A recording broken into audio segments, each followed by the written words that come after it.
महाशिवरात्रि व्रत की कथा के अनुसार चित्राभानु नामक एक शिकारी था।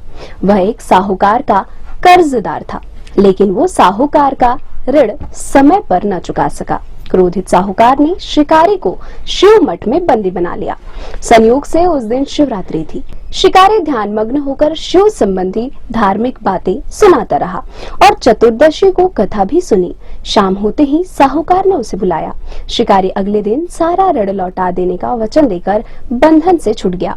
अपनी दिनचर्या की भांति वह जंगल में शिकार के लिए निकला। भूख प्यास से व्याकुल शिकारी शिकार खोजता हुआ बहुत दूर तक निकल गया।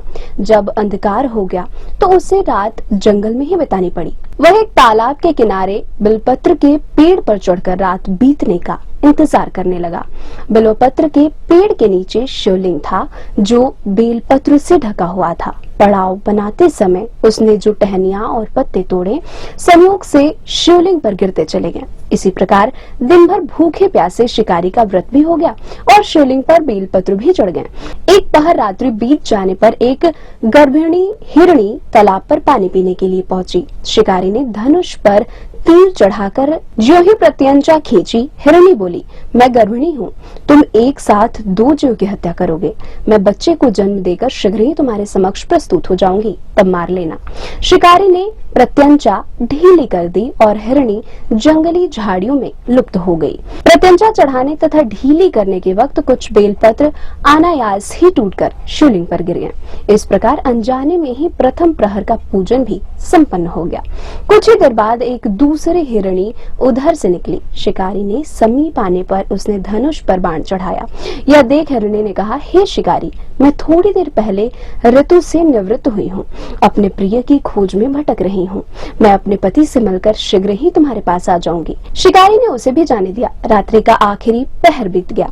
इस बार भी धनुष से लगकर कुछ बेलपत्र शिवलिंग पर जा गिरे तथा दूसरे प्रहर की पूजा भी हो गई। तभी एक तीसरी हिरणी अपने बच्चों के साथ उधर से निकली। शिकारी ने फिर से धनुष पर तीर चढ़ाने में देरी नहीं लगाई। तभी हिरणी बोली, हे शिकारी, मैं इन बच्चों को इनके पिता के हवाले कर लौटाऊंगी। इस समय मत मारो मुझे। शिकारी हंसा बोला, सामने आए शिकार को छोड़ दूं, मैं ऐसा मूर्ख नहीं। इससे पहले मैं 2 बार अपना शिकार खो चुका हूँ। मेरे बच्चे भूख प्यास से व्यग्र हो रहे होंगे। उत्तर में हिरणी ने कहा, जैसे तुम्हें अपने बच्चों की ममता सता रही है, ठीक वैसे ही मुझे भी। हे शिकारी, मेरा विश्वास करो, मैं इन्हें इनके पिता के पास छोड़कर तुरंत लौटने की प्रतिज्ञा करती हूँ। शिकारी को उस पर दया आ गई। उसने उस हिरणी को भी जाने दिया। शिकार के अभाव में तथा भूख प्यास से व्याकुल शिकारी अनजाने में ही बेल वृक्ष पर बैठा बेलपत्र तोड़ तोड़ कर नीचे फेंकता जा रहा था। सुबह होने पर एक हर्ष पुष्ट मृग उसी रास्ते पर आया। शिकारी ने सोचा कि इसका शिकार वह अवश्य करेगा। शिकारी को देखकर मृग बोला, हे शिकारी, यदि तुमने मुझसे पूर्व आने वाली 3 मृगियों तथा छोटे छोटे बच्चों को मार डाला है, तो मुझे भी मारने में विलंब न करो, ताकि मुझे उनके वियोग में एक क्षण भी दुख न सहना पड़े। मैं उन हिरणियों का पति हूँ।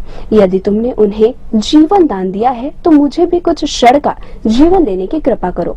मैं उनसे मिलकर तुम्हारे समक्ष उपस्थित हो जाऊंगा। मृग की बात सुनकर शिकारी ने रात की सारी कथा मृग को सुना दी। तब मृग ने कहा, मेरी 3 पत्नियां जिस प्रकार प्रतिज्ञाबद्ध होकर गई हैं, मेरी मृत्यु से अपने धर्म का पालन नहीं कर पाएंगी। अतः जैसे तुमने उन्हें विश्वास पात्र मानकर छोड़ा है, वैसे ही मुझे भी जाने दो। मैं उन सबके साथ तुम्हारे सामने शीघ्र ही उपस्थित होता हूँ। शिकारी ने उसे भी जाने दिया। इस प्रकार प्रातः हो गई। उपवास, रात्रि जागरण तथा शिवलिंग पर बेलपत्र चढ़ाने से अनजाने में ही पर शिवरात्रि की पूजा पूर्ण हो गई।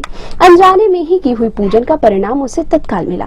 थोड़ी ही देर बाद वह मृग सपरिवार शिकारी के समक्ष उपस्थित हो गया, ताकि वह उनका शिकार कर सके। किंतु जंगली पशुओं की ऐसी सत्यता, सात्विकता एवं सामूहिक प्रेम भावना देखकर शिकारी को बड़ी ग्लानि हुई। उसने मृग परिवार को जीवन दान दे दिया। अतः अनजाने में शिवरात्रि के व्रत का पालन करने पर शिव जी प्रसन्न हो गए और शिकारी को मोक्ष और शिवलोक की प्राप्ति हुई।